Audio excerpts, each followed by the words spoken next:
Scientists at Nottingham Trent University discovered 7 unique human-cat interaction styles. And get this, the self-reported cat people, those of us who consider ourselves to have the most knowledge and experience of cats, were most likely to mishandle felines according to the study. Let's find out about the 7 different petting styles, which one scientists say is the best, and what their very original C.A.T acronym they came up with means.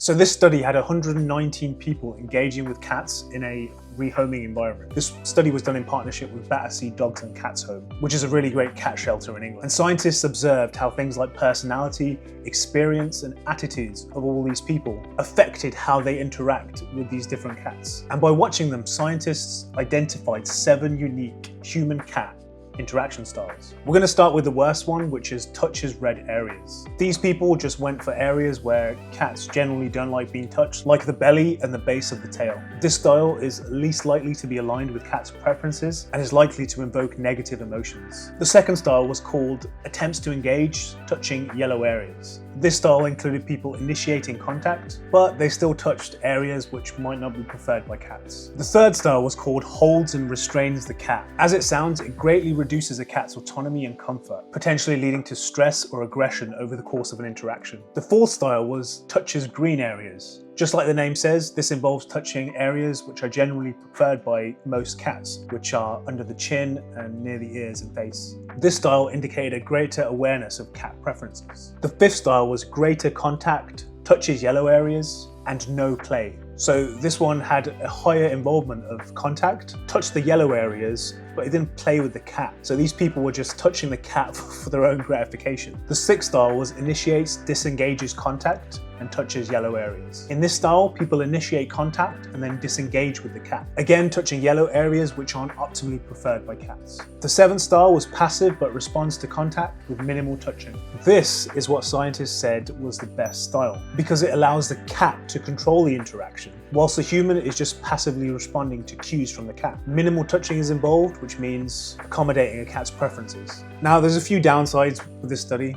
Number one is that the scientists were observing the participants through video. So if people knew that they were being recorded, they might engage in more pro-social behaviors and actually pet the cats nicer than they normally do at home or if no one was watching. Another limitation is that 90% of the participants in this study were female. And the scientists hypothesized that the variations in styles could be due to how much value individuals place on tactile interactions. So while tactile and non-tactile interactions might be both emotionally pleasant, when you get down to individual differences, let's say females with high levels of neuroticism, they might get a greater emotional response from more tactile experiences, which could have skewed the results of the study. So in this study, age, personality, and our previous experiences with cats all contributed to our unique interaction styles. One interesting finding was that those who had the most experience with cats were least likely to follow the best practice style of being passive. People who had reported living with a greater number of cats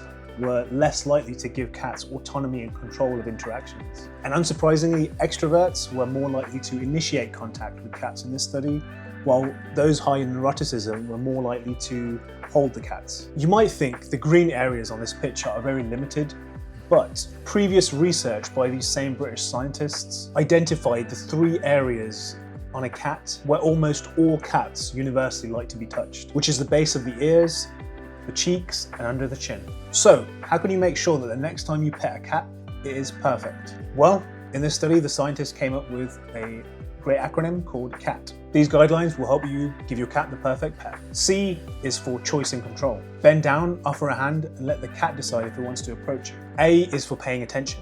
You need to look for cues in the cat's body language and behavior. Purring and sitting next to you means give me more. Flattening their ears or licking their nose means that's enough. T is for touch, as in you should think about where you're touching the cat. Again, the ears, the cheeks, and under the chin are universally liked by most cats. It's worth noting that all of these are just guidelines, and individuals vary, and so do cats. So for example, with Moon, he does like being touched on all the green areas, but there are times when, if I've been away and I come back, that he really wants contact and he wants me to pick him up and restrain him for a bit. You should definitely not do this, according to the study anyway. He does like it sometimes. So it just goes to show that every cat is different and you can't generalize. You gotta do what's best for your cat.